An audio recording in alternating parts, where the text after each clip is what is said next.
There's a lot of confusion about how banks work and where money comes from. Very few members of the public really understand it.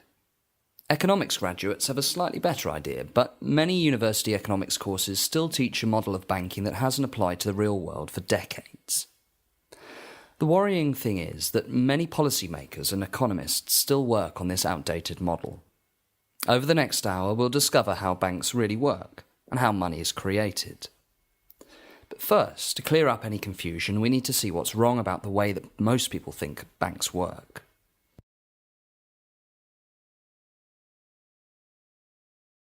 Most of us had a piggy bank when we were kids. The idea is really simple. Keep putting small amounts of money into your piggy bank, and when a rainy day comes along, the money will still be sat there waiting for you. For a lot of people, this idea of keeping your money safe sticks with them into adult life. A poll done by ICM on behalf of the Cobden Centre found that a third of the UK public still believes that this is how banks work. When they were told that actually the bank doesn't just keep your money safe waiting for you to return and collect it, they answered, "This is wrong. I haven't given them my permission to do so." So this idea that the banks keep our money safe is a bit of an illusion. Your bank account isn't a safe deposit box. The bank doesn't take your money, carry it down to the vault and put it into a box with your name written on the front. And it doesn't store it in any digital equivalent of a safe deposit box either. What actually happens is that when you put your money into a bank, that money becomes the property of the bank. That's right. The money that you put into the bank isn't even your money. When your salary gets paid into your account, that money actually becomes the legal property of the bank. Because it becomes their property, the bank can use it for effectively anything it likes. But what are those numbers that appear in your account? Is that not money? In a legal sense, no. Those numbers in your account are just a record that the bank needs to repay you some money at some point in the future. In the accounting of the bank, this is recorded as a liability of the bank to the customer. It's a liability because the money has to be repaid at some point in the future. This concept of a liability is actually very simple, and very important if you want to understand banking. Just think of it like this. If you borrowed £50 from a friend, you might make a note in your diary to remind you to repay the £50 in the near future. In the language of accounting, this is a liability from you to your friend.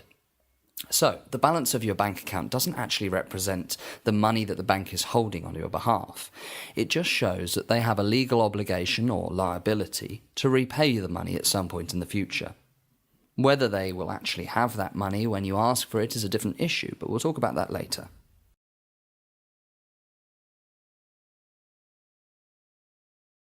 Now, the other two-thirds of the UK public have a slightly better understanding of how banks really work.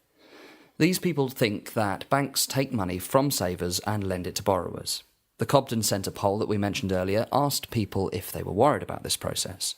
Around 61% of people said they didn't mind, so long as they get some interest and the bank isn't too reckless. This idea of banks as middlemen between people with spare money and people who need to borrow money is very common. In this idea, banks borrow money from people who want to save it, such as pensioners and wealthy individuals, and they then use that money to lend it to people who need to borrow, such as young families that want to buy houses or small businesses that want to invest and grow. The banks in this model make their money by charging the borrowers slightly more than they pay to the savers. The difference between the interest rates make up their profit.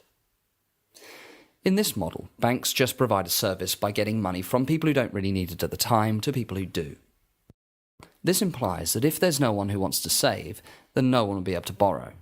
After all, if nobody came to the bank with savings, then the bank wouldn't be able to make any loans. It also implies that if the banks lend far too much far too quickly, then they'll eventually run out of money to lend. If that was the case, then reckless lending would only last for a short time, and then the banks would have to stop once they ran out of people's savings to invest. That means it's good for the country if we save, because it will provide more money for businesses to grow, which will lead to more jobs and a healthy economy. This is the way that a lot of economists think as well.